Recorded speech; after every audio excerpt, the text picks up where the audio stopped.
You're riding on a train. You don't know exactly where it's going, but you know you want to see where it ends.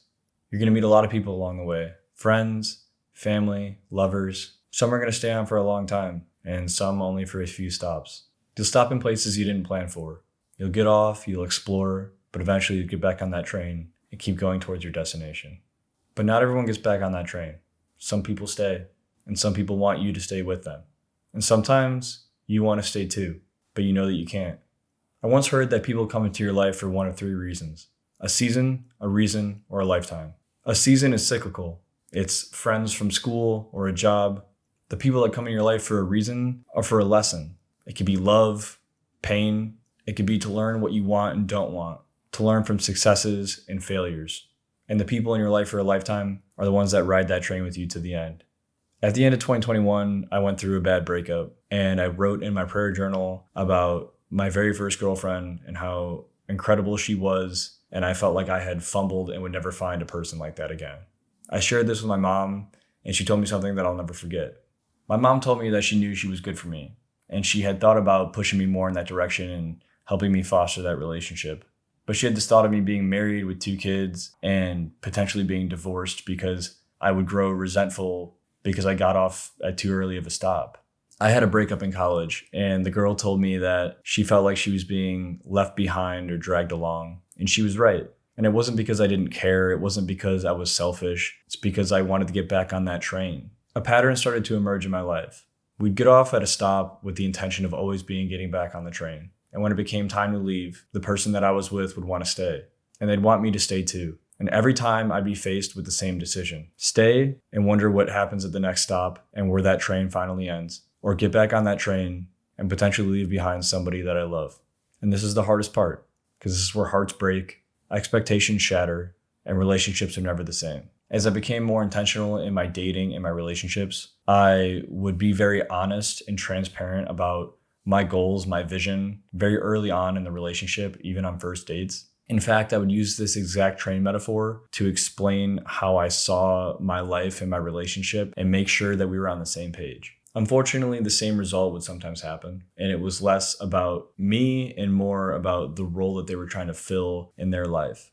They see somebody who is motivated and ambitious, charismatic, and wants to be a loving father and a loving husband. And they're like, check, check, and check. But they ignore the part about me always getting back on the train and the need to have that partner with me for the entire ride.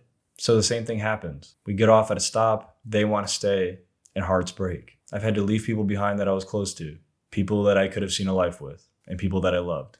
Sometimes your heart tells you to get off the train, and that's okay. Not everyone is meant to ride forever. Some people miss their stop. Some people are the stop. I don't ride this train out of greed. I ride it because I'm wired to. One day my stop will come, and when it does, I will get off and rest happily.